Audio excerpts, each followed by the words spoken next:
estão vendo aqui, este é o meu templo, este é o meu palco, ao lado do meu piano, ao lado do meu violão, que vocês não estão nem vendo, e por uma razão muito especial. Toda sintonia que eu trago para vocês tem algo a acrescentar. Seja no mundo corporativo, no mundo invisível, no mundo das ferramentas de cura alternativas. E hoje eu resolvi sair da caixinha. Vou falar de um assunto que eu nunca imaginei que a gente pudesse ter um programa inteiro sobre isso. Imagine a vida sem som. Imagine um filme como era antigamente, sem som, sem música. Fica algo assim muito monótono. Vocês concordam comigo?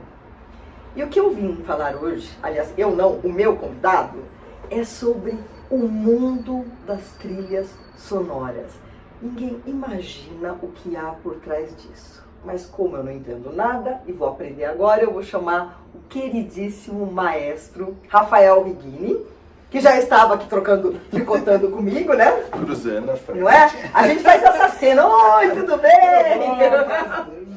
Rafael, fala um oi aí para os nossos internautas. Oi, pessoal. É um prazer estar aqui com a Beth Ripoli, é um prazer estar aqui com todos vocês. E esse papo vai ser muito legal, porque trilha sonora é apaixonante, sonora, né? É trilha sonora. É apaixonante. Eu tive uma das grandes experiências musicais da minha vida, foi o show que nós fizemos juntos. Foi. Com o Chorus Brasil. Assim, juntamos 5 mulheres do Grupo Harmonia. Lindo, e né? vocês. Gente, foi... E vocês foram na televisão comigo, não vieram? Fomos na televisão, depois teve muita gente lá, né? Aí vem aquela tal da pandemia e a gente acaba abortando. A gente tirou umas férias. Mas ó, vocês aguardem, porque nós tricotamos aqui, vai sair alguma coisa, vai? Com certeza, Vai várias fazer coisas. alguma coisa. Então, eu vou falar quem é o Rafael e depois a gente explica o que ele veio fazer aqui. Ele é maestro, professor, doutor Rafael Righini, porque ele é doutor em comunicações e mestre em artes pela USP, bacharel em composição e regência pela Unicamp e bacharel em música pela Faculdade Santa Marcelina. Só, né? Obteve recentemente um pós-doutorado pela Universidade Paulista e cursou aperfeiçoamento no Conservatório de Genebra, na Suíça. Ai, meu Deus. Esforçado esse menino, né? Não é? Caraca! Hoje ele atua como diretor musical, produtor e é professor titular da FAAP, onde ministra a disciplina como trilha sonora. Né? E eu tô chavecando ele para ver quem sabe ele produz um show meu. Vamos conversar. Tá encaminhado. 5 mulheres, tá bom pra você? Nossa, dá conta? Vai! Então, Rafael, a gente pensa assim, né? Existe a música incidental e eu nunca pensei na trilha sonora. O que vem a ser uma trilha sonora? Conta pro nosso internauta. Então, o interessante é que as pessoas pensam em trilha sonora, quando a gente fala trilha sonora, todo mundo pensa na música, né? Especificamente na música, até porque se a gente pensar em telenovela, que também tem trilha sonora, sempre a cada novela saía, ainda sai, mas na época do LP e depois na época do CD, sempre em seguida tinha o disco, né, que a gente falava, o disco da trilha sonora da novela tal. Que eram as músicas, a música carro-chefe e as demais. Isso. Na verdade, as pessoas, se a gente pensar na trilha, então acabou popularizando essa expressão. Mas se a gente for analisar tecnicamente, a trilha sonora é muito mais do que isso. Na verdade, o que as pessoas levam para casa, ou levavam e levam ainda, é um pedaço da trilha sonora. Levam da parte da trilha sonora total, leva a parte das canções. Porque, como você já deu a dica no começo, a trilha sonora, além das canções, tem a trilha incidental, que geralmente são as músicas orquestradas, são as músicas que dão os climas. Explica pra eles o que é a música incidental. Incidental, esse é um termo que é muito brasileiro, né? Porque no exterior a gente não fala exatamente incidental, eles chamam de score, né? Porque tem a ver com a parte com a orquestra, é a música orquestrada que delineia, que acompanha e que desenvolve a narrativa.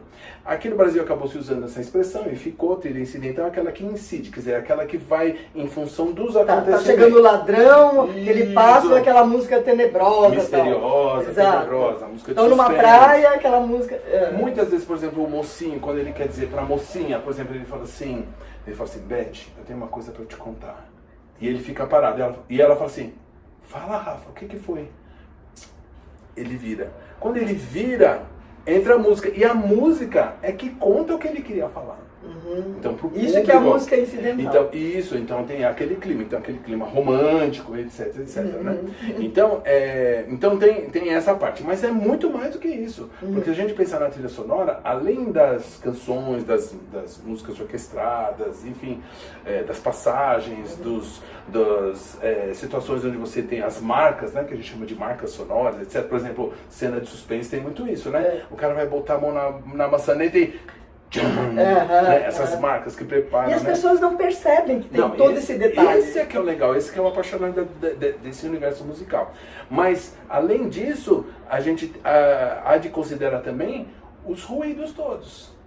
Toda a ruidagem, as pessoas pensam que elas são gravadas juntos. Por exemplo, tem um microfone aqui que está nos gravando. E essa cena é gravada. No mundo do cinema, da televisão, da telenovela, das séries, etc, todos os ruídos, por exemplo, se tem alguém andando, Gota d'água chovendo, se tá isso tudo faz parte da trilha? Isso tudo faz parte da trilha sonora, que é colocada depois. Né? Tá. E muita coisa nem é gravada, por exemplo, se, vamos dizer assim, se tem uma chuva, vamos dar esse exemplo. Não é que o microfonista precisa esperar chover para gravar o som da chuva. Ele grava uma chuva e põe lá. Não, na verdade, os sons são colocados que a gente chama depois de Foley, né? Que é uma expressão que é muito utilizada, veio também dos norte-americanos, em homenagem ao Jack Foley, né? Mas enfim, ele pega outros elementos que emitem aquele som. Então, por exemplo, a gente tem aqui no Brasil, só para ficar conhecido aqui, a gente tem, por exemplo, o pau de chuva, que é tipo um tubo, né? Um cilindro fechado nas duas pontas, onde você coloca, por exemplo, arroz. E você vai no microfone e você vai fazendo... não acredito. Ou arroz, ou areia, ou feijão, conforme o tipo da chuva. E aí você vai criando sons. Por isso que a gente fala sound design, por isso que a gente desenha o som. Né? Então tem que ter um departamento específico para criar, de mais de uma pessoa, com certeza. Sim, são muitas pessoas. Então a gente tem várias pessoas trabalhando, além da voz. Então vamos considerar que os filmes falados, né? Os talking films, né? Os filmes falados, essa microfonação ela é muito importante. Né? A gente está falando agora da distribuição do microfone. Quando você vai falar, por exemplo, onde é que está o microfone? Será que ele está para cá, está para cá, está em cima, está por baixo, que as pessoas às vezes nem sabem onde é que está esse microfone. Então tem pessoas especializadas nisso. Tudo isso, tudo que for som, faz parte do universo da trilha sonora. Então o que a gente conversa, que depois a gente destaca, que a gente costuma bater mais papo, é sobre a questão da música, mas a música é um pedaço da trilha sonora. Que trabalheira, cada filme, imagina uma novela que são 80, 100 capítulos. É uma maravilha. De cair os cabelos, né? Bom, e quais as grandes trilhas sonoras do cinema que você poderia citar pra gente? São inúmeras, né, Beth? Assim, eu assim, particularmente, costumo destacar, assim, lógico, a gente vai pegar em retrocesso, né? Assim, pegando na evolução, lógico que a gente vai destacar aquilo da Ribalta, do Chaplin, etc. Mas as que mais me chamam a atenção, né? Então, por exemplo, a trilha sonora do filme E o Vento Levou, que é um clássico, né? Doutor Zhivago. Eu, particularmente, tenho uma ligação muito particular, muito especial com a música do Mágico de Oz. Sim. Né? Que na verdade era uma peça, primeiro começou com um livro, que depois virou uma peça de teatro, que depois foi pro cinema e depois virou musical. E eu tive a oportunidade de reger a primeira montagem do Mágico de Oz do Brasil, já foi em 2000. Ele faz isso também. Nossa. Então eu tenho uma relação muito especial com o Mágico de Oz, porque eu tive que, além de eu já gostava do filme, conhecer a história, mas de ter adentrado esse universo do Mágico de Oz, entender, né, musicalmente, né, o que quer dizer cada passagem, cada melodia, cada harmonia, né, a relação a Dorothy, a bruxa e cada um dos personagens, né, o Homem de Lata, o Leão, o Espantado, enfim, toda aquela história. Então o Mágico de Oz é muito especial. Além disso, depois mais pra frente, eu acho que o Cantando na Chuva. Cantando na Chuva. Né? Singing in the Rain. Jane Kelly. E depois, são inúmeros, mas o meu de cabeceira que eu adoro, além da música, eu gosto da história do filme, que é O Poderoso Chefão, né? Que é a trilha, a música, né? De Nino Rota, que é maravilhosa, né? Um que eu gosto muito, se é que eu posso citar, é Somewhere in Time, Algum Lugar do Passado. Ai, que lindo. Aliás, que filme maravilhoso. E a música, né? A música especial. especial, né? Porque quando a gente vê que o personagem, quando ele encontra, né? As pessoas precisam assistir, né? Samuel, em algum lugar do passado, né? No Brasil, que quando vem aquela senhora e entrega aquela caixinha, né, de música, ele toca e ele ouve a Rapsódia sobre um tema de Paganini, né, de Rachmaninoff.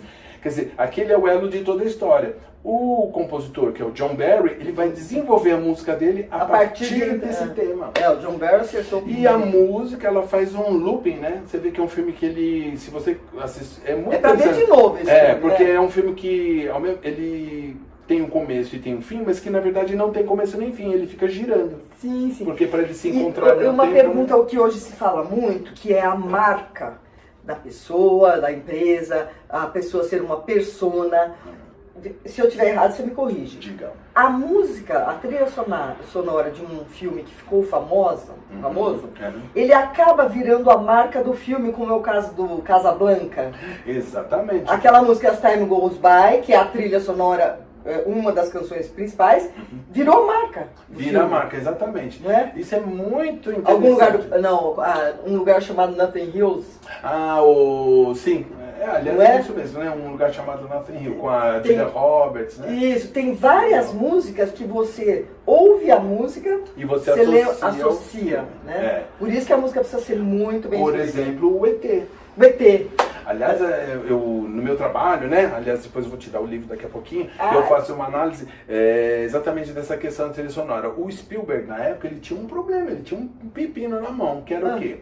Ele queria lançar a história de um ET, aquele personagem que é um extraterrestre, mas um boneco feio, né? Que, aliás, o Del Rangel, o grande diretor, já faleceu recentemente, mas que comentou comigo na época, na entrevista, ele falou de uma forma brilhante. E ele diz assim, olha o desafio do diretor, tem que passar para o público, e sobretudo o público infantil, infanto-juvenil, fazer com que as pessoas se afeiçoassem àquele boneco feio, baixinho, horroroso, cabeça chata. E a gente se apaixona por ele. E a gente se apaixona. E ele fala assim, a música, a trilha musical, ela é responsável por, ele diz assim, por mais de 70%, 80% do sucesso do filme. Verdade. Porque a gente se afeiçoa ao personagem através da música.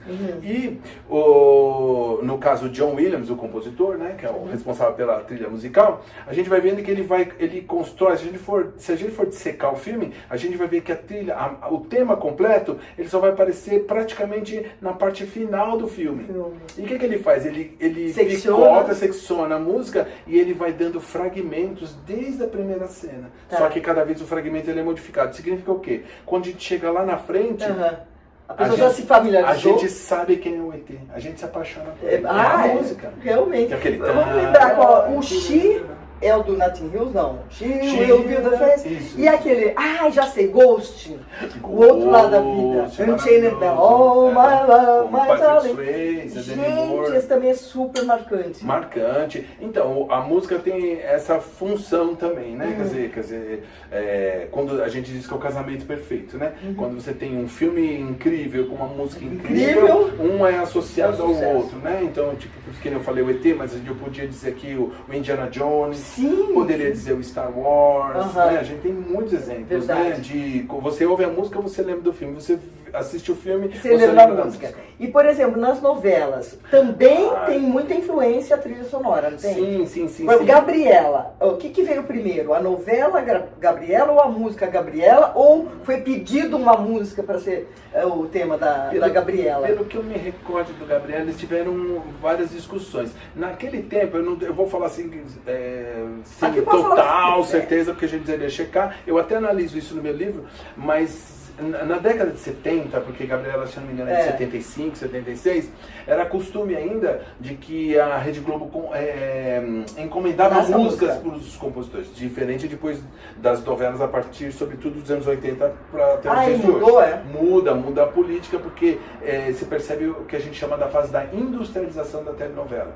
Então, antes que essa fase, vamos dizer assim, a fase pioneira, mas não dos pioneiros lá dos anos 50, 60, já é uma fase, vamos dizer assim, a fase de ouro, né, das telenovelas, que são os anos 70, né? Sim. Sobretudo ali, depois começa ali... Selva de Pedra, né? Começaria ali com o Beto Rockefeller, Beto, né? Que é a viradinha dos 60 para 70, 69, por ali 60, 70. Depois vem Irmãos Coragem e depois o grande marco, a Selva de Pedra, onde as novelas davam praticamente 100% de audiência, que isso não existe mais. Não existe. Então, as músicas, elas eram ainda encomendadas pelos compositores. Então, por exemplo, Vinícius de Moraes, Toquinho, Roberto Carlos, Erasmo, quanta gente compôs. Até recentemente, por exemplo, encomendaram para o Roberto Carlos a Sereia, né? Então, mas é uma canção, é né? uma canção. Naquele tempo eles compunham as várias canções dos personagens. O mesmo compositor trazia para cada personagem. Era um pensamento que existia na época. Nossa, que... Depois com o advento da som livre, da gravadora, etc., que se percebe uma fatia de mercado, o público se apaixona, aí passa por uma fase de industrialização, né? Aí então passa a se perceber que, porque tem uma disposição, muitas músicas, muitas canções, né? Então as pessoas, os artistas, os músicos, os gravadores começam a oferecer músicas. Então aí começa a fazer um trabalho diferente. Tem uma composição específica, acaba se analisando, se pesquisando que música que cabe no personagem. Então, gente, já vou deixar aqui com o maestro, que eu tenho um CD. Aliás, deixa eu te dar, né? Esse aqui é inteirinho autoral, vai que ele oferece uma novela e aí a minha música fica famosa. Assim, ó, vou prevenir. Não tem chororô, não tem traição, não tem sofrência. É tudo música assim, alegria plena. Então é a música do personagem principal. Tá vendo? Do protagonista. Sintonia, reencontro, olha que lindo, que saudade, vida. Tudo de bom. Olha, sabe que essa reencontro dá um gancho interessante, porque se a gente for ver a vida do protagonista e da protagonista, do mocinho e da mocinha, como a gente costuma dizer, na verdade, em termos de narrativa, é um pouco chato, né? Por isso que os artistas, igual, né? por isso que os atores e as atrizes, eles adoram fazer os vilões, porque eles têm curva, né? O mocinho e a mocinha geralmente é a mocinha, né? Porque se ele tiver muito desvio, ele não é mais o mocinho nem ela é a mocinha. Mas uma das características para poder dar movimento na trama é que geralmente eles se conhecem, etc, etc. Eles se separam para ter um pronto, já está aqui. Aproveitando o meu presente, é o seguinte, quem vem aqui no programa, quem não vem ao programa Sintonia, compra. Mas quem vem ganha o meu livro, que foi a minha ousadia.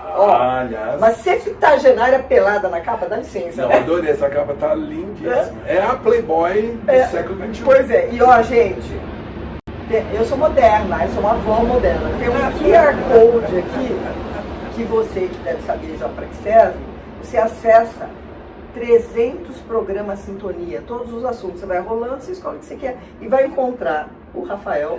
Quando a gente veio no Corpus Brasil. Nossa, no bando de mulher, lembra? Foram vocês e aquelas... como é que elas chamam? Não lembro mais as meninas que foram cantar com a gente. As 4 meninas. Então esse aqui é seu, pode me dar o meu que eu já sei que você trouxe. Vamos lá. Eu trouxe também pra você. Porque de presente, nós estamos que nem a época do escambo. Olha, gente, ele lançou a trilha sonora da telenovela brasileira. Gente, você deve ter feito muita pesquisa. Que é originalmente a minha tese de doutorado pela Universidade de São Paulo, que foi publicada pela Edições Paulinas, né, e se transformou em livro, e que é muito interessante, assim, porque eu analiso mais ou menos desse período dos anos 70 até os anos 2000, 2000 e pouco, eu destaco algumas das principais telenovelas, eu faço uma análise das músicas. Nossa, vai ser da minha cabeceira. Vamos fazer um brinde? Porque a gente toca, a gente escreve livros, vamos fazer um brinde. Hoje não tem água aqui, nós abrimos um champanhe, porque eu tava com muita saudade aqui do meu amigo. Fique morrendo de inveja, tá? Saúde. E ó, é o seguinte, eu quero saber mais uma coisa, tá? Delícia. Queria agradecer ao meu amigo Paulinho Ladeira, que eu falo, acabou meu espumante. Ele manda. Uma delícia. Paul Lohane. Delícia. É bem assim, mulherzinha, porque ele é fraquinho, mas... E é o que eu mais gosto, viu? A diabetes não pode beber 2 desses, porque você não dança no piano, né, gente? Tá. Como se enxerga o futuro dos musicais no Brasil? Deixa eu botar aqui do lado. Vamos lá. Depois no final a gente bebe, mas um pouquinho. Dos musicais no Brasil, o que você musicais enxerga? da Broadway, que tem muito musical agora. Tem. Então, o Brasil é muito interessante. Eu fico muito feliz de estar participando, na verdade, dessa, vamos dizer assim... Transição?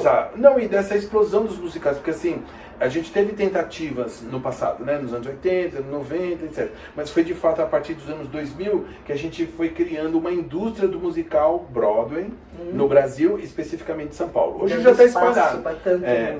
Sim, às vezes para 40 atores em cena, a gente tem 100, 120, 150 caras lá atrás, né? No backstage. Mas eu digo o seguinte, é a partir dos anos 2000 que se solidifica uma indústria do musical Broadway no Brasil, especificamente em São Paulo. Hoje já tem, no Brasil todo, tem condições, tem teatros. Sim, quando a gente começou... B32, né? Quando eu regi o Mágico de Oz, a primeira versão, que foi patrocínio, inclusive, do Pão de Açúcar, estreou aqui aqui perto daqui. É a Palace.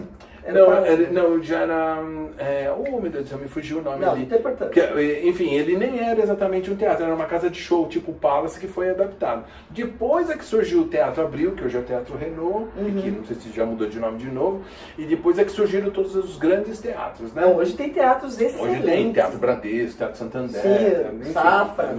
Tem teatros construídos para receber musical, porque naquele momento, por exemplo, eram pouquíssimas casas, e nos outros estados não existiam.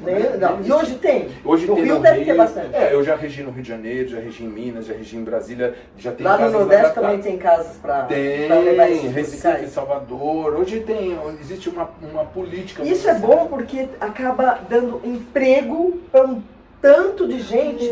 Posso falar uma coisa? Eu vou ver musical brasileiro, que são todos brasileiros, eu me emociono de ver o que tem de talento. Tem de gente que canta, dança, planta bananeira, faz tudo. É um espetáculo. Exatamente. Então, para dizer o que eu enxergo do futuro, eu estou fazendo esse resgate só para a gente entender a ideia. Que eu acho que naquele momento, o público, que foi o início dos anos 2000, 2003, 2004, 2005, aquela sequência, o público estava esperando esses grandes títulos da Broadway. E foi muito importante, porque o brasileiro pôde provar para o mercado internacional e para si mesmo, para nós mesmos, que a gente conseguia construir de grande qualidade, né? Inclusive os gringos ficam enlouquecidos com o profissional brasileiro. Então, era a época no caso, o Mágico de Oz, Os Miseráveis, o Les Miserables, o Fantasma da Ópera, Pequena Sereia, enfim, né? O Rei Leão, etc, etc. Depois a gente passou por uma fase dos musicais biográficos, que, tipo, a Elis, Tim Maia, Cazuza, Milton, enfim, né? Então, eu acho que agora nós estamos... eu acho que nós estamos adentrando uma nova fase dos musicais, que eu acho que é esse futuro próximo, que são os temas específicos do Brasil para o público brasileiro. Como assim? Dá um exemplo.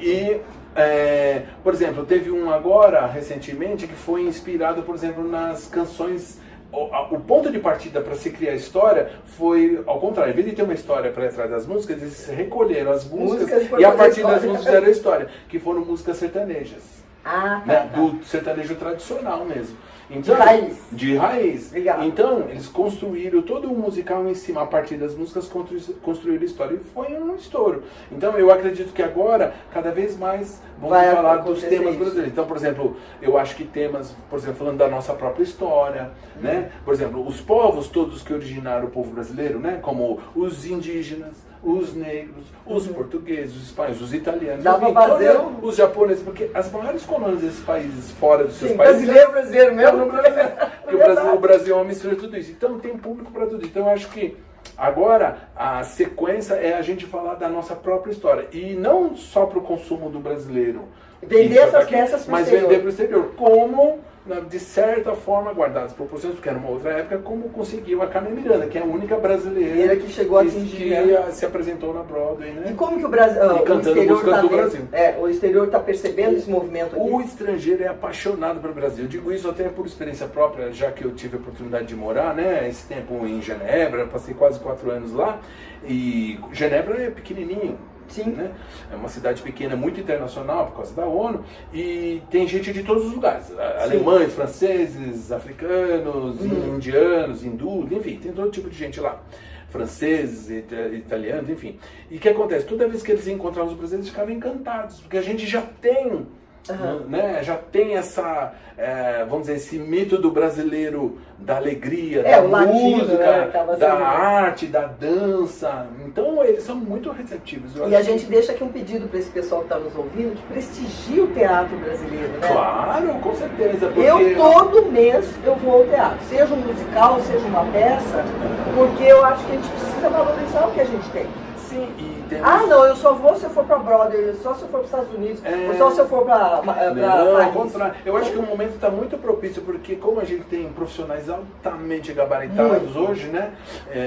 Existe um mercado muito grande. Acho que o brasileiro, eu acho, não, tenho certeza, o público já lota todos os teatros. Tanto que é difícil comprar um ingresso, né? Se a gente não comprar com alguma Tem agora a antecedência. produção do Mamma Mia, que está no Teatro Vibra. Isso, Um ele dia tá na Broadway, voltando. que eu fui domingo. Um dia na Broadway é uma peça que eu regi, um dia na Broadway. É mesmo? Porque eles estão com uma versão agora modificada em função do final da pandemia. Maravilhoso, Mas fiquei logo, encantado. quando tiver a versão com a orquestra e tudo, a gente deve voltar. Ai, que bom, me chama, hein? Ó, eu quero saber o seguinte, porque o nosso tempo para variar, gente, eu sempre fico estourando o tempo. Como que você vê a convergência dos meios? Por exemplo, a TV vai acabar? O rádio vai deixar de existir por conta da internet, por conta dos streams? Esse assunto é muito interessante, porque olha que interessante, o cinema, né, que veio antes, quando lançaram a televisão, e em especial aqui no Brasil a partir de 1950, mas no exterior, nos Estados Unidos, na Alemanha já existia, na década de 40, surgiu esse assunto, será que o cinema vai acabar? E na verdade não acabou. Não acabou. E depois, conforme a televisão foi avançando, o rádio, que era o grande veículo aqui no Brasil, também teve gente que falou, mas agora o rádio já era. E na verdade não, ele encontrou seu próprio caminho. Então eu acho que com a internet, o que acontece? Eu estou vendo uma convergência, uma espécie de hibridismo dos meios. Então eu acho que nada vai terminar, eu acho que as coisas vão, na verdade, um contribuir para o outro. Então o rádio vai continuar sendo rádio, mas a gente pode ver que o rádio já não é mais só rádio, ele é rádio. Ele é rádio e ele é TV, Porque a gente pode ouvir como no rádio, Google, não é? eu às vezes escuto da minha casa, eu escuto dirigindo o carro, ligo o rádio, etc. Mas quem quiser pode Mas na assistir. Smart TV você vê a pessoa. pode Hoje assistir você o sabe rádio. quem são os personagens da CNN, né? Isso. Qual outra? CNN, CBN, Globo a rádio que News, toca notícias. Você CBN, vê as Globo pessoas. News. Então eu acho que isso que é interessante. Acho que na verdade, eu acho que o caminho é o hibridismo. Esses meios não deixam de ter suas características originais, mas ao mesmo tempo eles também podem se transformar no outro. Né? Por exemplo, transmissão de jogo de futebol. Olha que interessante. Finais de campeonato, tipo da Eurocopa, etc. Radialista já está lá Então, também. você pode ouvir como rádio, você pode assistir pela televisão, mas tem gente que vai no cinema. Eu vi isso. Eles anunciam lá e você vai compra assistir. o ingresso como se fosse E um assiste filme, no e cinema. você assiste com um som maravilhoso, com É, aquela surround, tela gigante. né? Então eu acho que cada vez mais ocorrerá um hibridismo dos meios. Então você vai ter mais opções e não só um meio ou o outro. Não, acho que é o contrário. Você tem a opção dele originalmente, mas você vai ter a opção dele se misturando, um E adentrando o eu outro. perguntei pra ele hoje se ele tinha toca CDs, ele falou, eu tenho que ter assim. Gente, o CD pode passar o tempo que passar, eu quero continuar tendo toca CDs. E tem agora novas vitrolas, Verdade. toca-discos, como antigamente, que quantos colecionadores tem assim, uma coleção enorme de aquele Do LP, bolachão. do LP, né? do bolachão. Então, assim, aquilo que é bom, há que se manter, né, Rafael? Eu mesmo me arrependo de ter dado todos os meus LPs. Porque quando veio a onda do CD, já falou, vai deixar de existir. E na verdade não, hoje está tendo um renascimento. Quer dizer, se compra hoje na vitrola. e o som é diferente. Sim. O som é diferente. Não tem mais Por causa da questão das frequências, Tá etc. diferente? Você observa, você percebe o som de forma diferente. É mais nítido, eu acho. Não sei o que é, eu gosto disso aí. Né? É que ninguém gosta de tocar guitarra com, né? Tem um amplificador valvulado, etc. Tem várias formas. Como a gente quer tocar uma música pra vocês, e vai ser em homenagem aos recém-comemorados 80 anos da linda garota de Ipanema. Maravilhosa, né? Ela fez agora, esse mês que passou, né? 80 anos. Nós vamos tocar. Agora eu quero saber o seguinte, o Brasil, você acha que ele se tornará um celeiro de grandes artistas? Dá espaço para novos talentos? Com certeza. Eu acho que já é. Na verdade, se a gente olhar na história, o Brasil é um celeiro de grandes artistas. Não é só celeiro de grãos, não. Além dos grãos, né, que nós somos um dos maiores produtores produtor de soja do né? mundo, Mas cana-de-açúcar. eu digo que o brasileiro o Brasil é um celeiro de grandes talentos em várias áreas. A gente já vê isso no futebol, né? Da época do Pelé, Sim. do Garrincha, do Zico, enfim, da turma toda que veio depois. Mas também na área artística.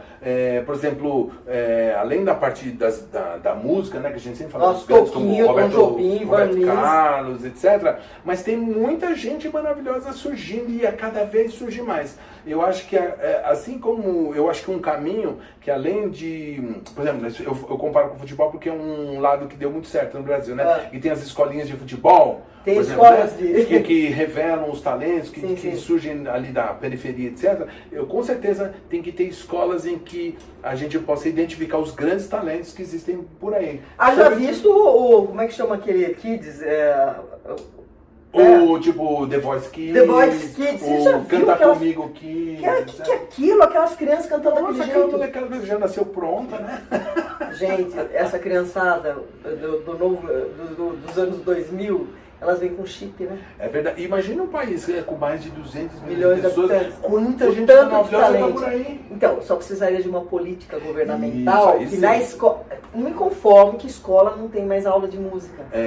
Pouquíssimas estão. Você sabe que tem uma legislação até que teria, entre aspas, ela obrigaria a voltar a ter aula de música, mas o que perceberam? Que você tem a lei, mas você não tem... Como teve um período em que tiraram as artes, né? Que antigamente tinha. Não, mas gente, a arte educa, a música eleva E energia. aí o que acontece? Você não tem os professores, então precisa passar uma geração, formar professores para Nossa, poder, que pra pena. poder atuar nas escolas. pena, Mas né? a escola, com certeza, é o lugar, né? O lugar certo é a escola. Gente, nós vamos tocar uma música pra vocês agora, vamos? Vamos! E eu queria dizer assim, esse livro, onde que pode encontrar o seu livro? Tá aqui. O livro tá aí? Ó, na verdade, o melhor é através do contato com a gente, né? Tá? Porque vai sair aqui o contato. É lógico Tem, que... mas estão nas livrarias online? Nas online ainda não. É uma Tá. coisa que a gente quer Então, fazer, pode mas tem nas providenciar. livrarias físicas ainda tem. Tem na livraria física. é. Então, ao contrário, o meu tá na online Eu e não tem na física. eu preciso digitalizar meu Então, processo. eu vou te apresentar uma pessoa que faz isso. Legal. Gente, queria agradecer. Vamos fazer um brinde antes de ir embora. Nós vamos tocar, Vamos. com o espumante Paul Lohane. Hoje eu tô no meu campo, né? Que fala de música, de trilha sonora, de televisão. Me aguarde que uma música minha vai estar numa novela, hein? Com certeza, Não com é? certeza. O reencontro a gente já Não é? Tá? Beijo pra vocês Beijo. e até a próxima semana, hein? Saúde. Esqueci, dá uma mensagem aqui pros nossos internautas. Puxa, queria dizer assim que é um prazer falar de trilha sonora. Esse é um assunto inesgotável, né? Dá pra gente fazer vários outros encontros. E bacana estar aqui com vocês. Se tiverem perguntas, né? Tiverem curiosidade, pode mandar. manda pra gente, a gente vai ter uma E prazer. se achar interagir. simpático aqui o meu entrevistado, gostar do assunto, que isso é cultura pura. É verdade. Cultura. Vocês tocam o sininho, se inscreve e compartilha. Porque, gente, uma andorinha não faz verão. É verdade. A gente precisa de mais e mais andorinhas partilhando coisa boa. Isso Né? mesmo. E o Sintonia só tem coisa boa. 321 entrevistas Parabéns. de conteúdos. Muito Beijo. legal. Tchim, tchim. Tchim, tchim. Ouçam a gente, não vai embora Saúde. não, hein? Conforme prometido, estamos nós aqui, ó. Sem ensaiar, tá, gente?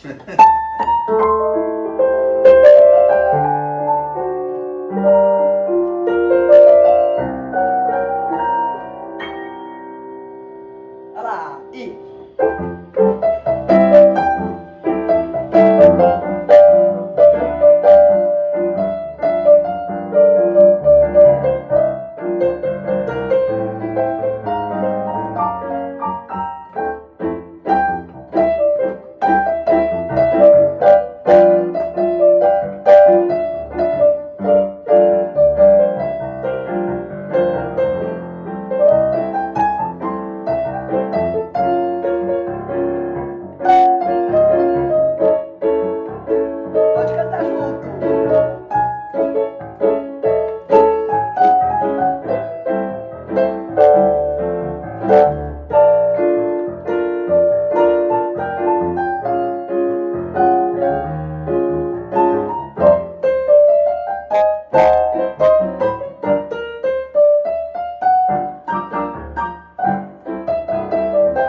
Alô, Pinheiro, essa foi pra você, hein? 80 anos e um mês com o maestro Rafael Riguini. E vocês, ó, manda pedido de música que eu chamo ele aqui de volta. Boa, adorei. E nos aguardem, vai ter muitas novidades por aí. Tchau, gente!